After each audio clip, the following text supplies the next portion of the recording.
Ce message, il est pour toi ou pas. On va voir la semaine entre le 21 et le 27 novembre 2022 pour les signes de l'air, les Gémeaux, les Balances et les Verseaux.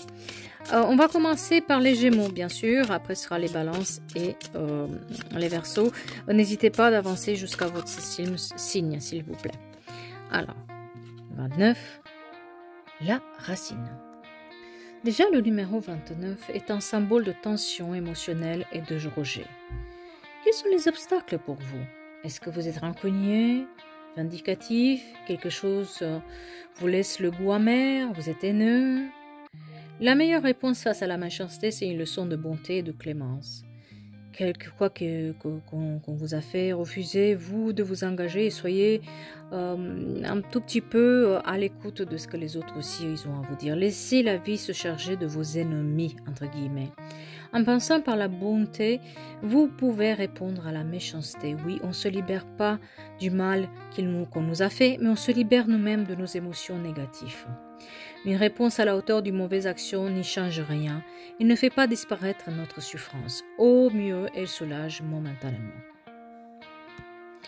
À la racine est la sagesse, loin du tumulte de la tristesse. À la racine, c'est le commencement de tout, ce qui peut croître, immortel, qui fascine le tronc, même lorsqu'il se fait abattre. Lui, ce pilier de tous nos tracas jusqu'à nos rêves, lui ce framant d'être pour relier le combat à la trêve. À la racine, c'est l'épreuve du temps qui bonifie, qui mutile et qui rend vivant. À la racine, ce n'est pas l'histoire des grands vents. Si l'arbre se déracine, c'est qu'il est venu le moment. À la racine fut le commencement. Au commencement fut la racine et au commencement fut le recommencement. Ici, on va parler aussi du chakra racine, le chakra familial, les problèmes familiaux. On vous invite à vous recentrer et à établir aussi un retour aux sources, car il est essentiel pour se définir où on va, de se voir d'où on vient.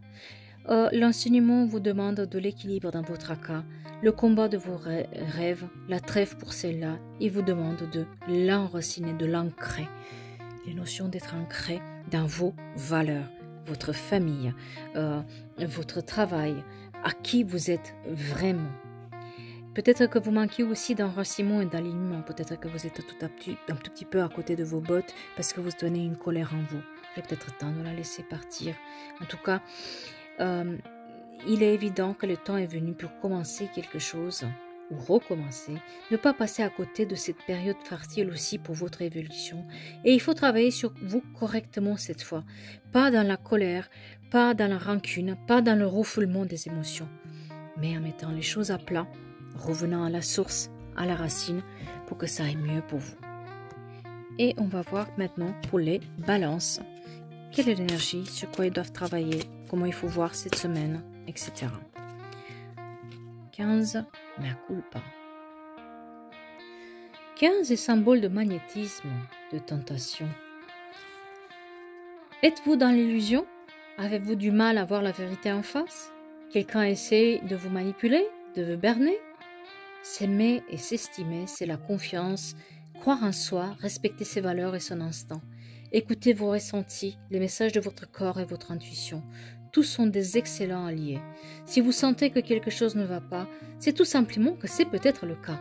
C'est en vous respectant, en vous connaissant vos limites que vous développez votre estime de vous-même. Cela vous permettra de faire des meilleurs choix, d'être moins manipulable, moins influençable et de dissoudre vos éventuelles illusions. Les blessures sont originelles dans le cœur de l'homme. L'âme est écorchée, frêle dans le corps de l'homme. Le modèle à suivre mène à la paix, le recouvrement d'un modèle de soi achevé.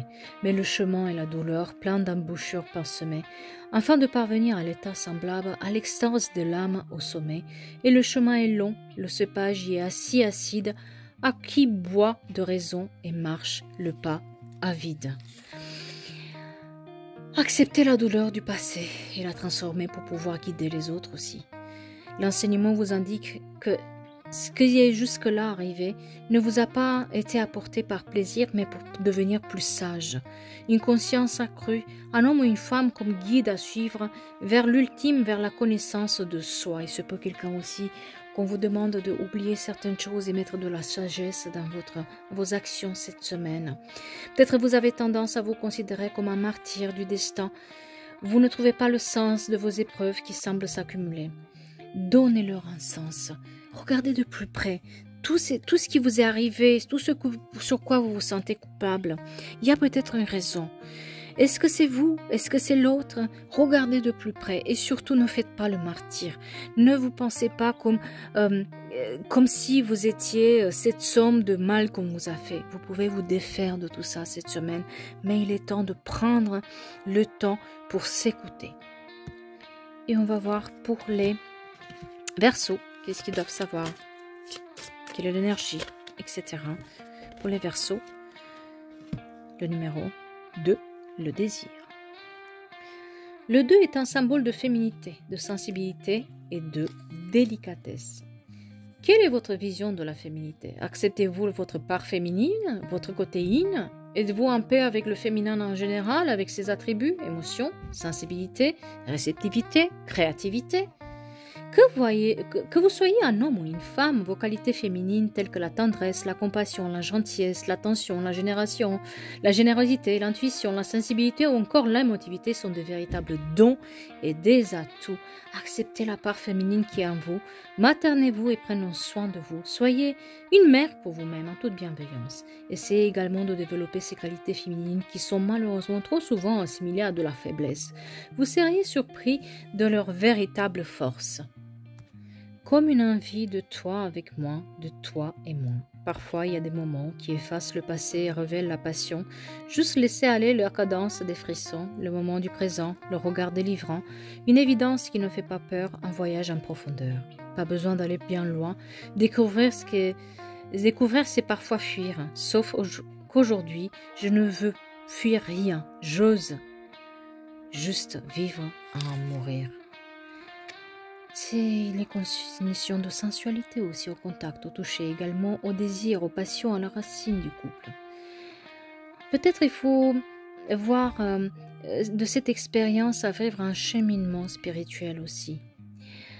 C'est de sentir son esprit, l'essence, laisser l'essence du corps se développer, être plus dans le yin, moins dans le yang. Peut-être que les problématiques que vous avez aujourd'hui vous ramènent aussi sur le couple. Toutefois, il y a un message plus implicite que ce que d'évoquer la gêne de conflits intérieurs, de complexes. Il y a la notion de se faire plaisir, d'être dans le désir. Peut-être vous êtes trop théorique et cérébral, donc du coup le côté peut-être yang. Si vous avez à affronter des difficultés avec le désir dans le cadre du couple, il se peut que dans certains cas soit question d'une empreinte physique apparemment à une relation passée, donc il devient nécessaire de se défaire pour retrouver son corps et dont vous êtes le seul et unique détendeur.